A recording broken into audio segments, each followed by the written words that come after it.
بسم اللہ الرحمن الرحیم۔ السلام علیکم۔ سب سے پہلے تو یہ چور دروازے سے حکومت میں آئے، پی ڈی ایم کی میں بات کر رہا ہوں، Nawaz Sharif and company, Shahbaz Sharif and company.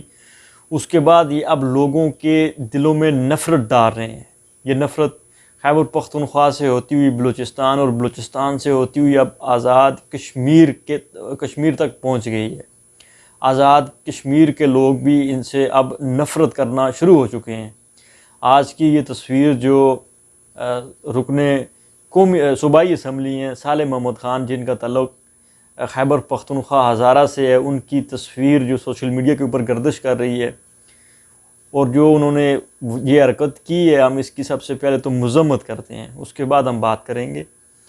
یہ حرکت تو ابھینندن کے ساتھ نہیں ہوئی، یہ کلبھوشن یادو کے ساتھ نہیں ہوئی۔ کلبھوشن یادو اور ابھینندن آپ کے بچوں کو مارنے آئے تھے، آپ کے بچوں کو، آپ کے لوگوں کو شہید کرنے آئے تھے، لیکن آپ نے ان کو چائے پلائی اور بہترین تصویریں بنائی، بہترین ویڈیوز بنائی اور ان کو انڈیا کے حوالے کر دیا ابھینندن کو، اور یہ کہا کہ ٹی از فنٹیسٹک، اس نے ایک جملہ کہا تھا۔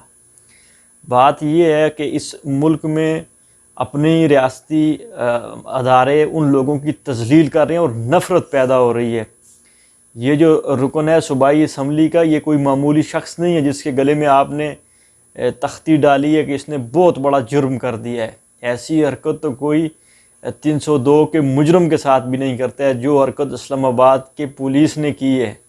اسلام آباد کی پولیس اور آئی جی صاحب، یہ جو نفرت آپ لوگوں کے دلوں میں ڈال رہے ہیں، یہ نہ ہو کہ پنجاب بالکل اکیلا رہ جائے اور یہ اسلام آباد صرف اور صرف اسلام آباد تک ہی رہ جائے۔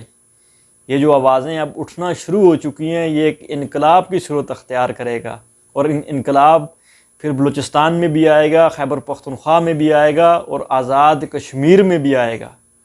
جب آپ لوگوں کے ساتھ یہ سلوک کریں گے، ان لوگوں کے ساتھ جن کو لوگوں نے اپنا نمائندہ منتخب کیا ہوا ہے، یہ نمائندے ہیں، یہ عوام کی نمائندگی کرتے ہیں۔ یہ کوئی ایک شخص نہیں تھا صالح محمد خان جس کی تذلیل ہو گئی تو ہم لوگ خاموش بیٹھیں گے۔ سب سے پہلے تو یہ ووٹ لے کے، یہ مینڈیٹ لے کے اسمبلی تک پہنچا اور اس کو تقریباً 1 لاکھ کچھ ووٹیں پڑی ہیں، 1 لاکھ لوگوں کی تذلیل ہوئی ہے۔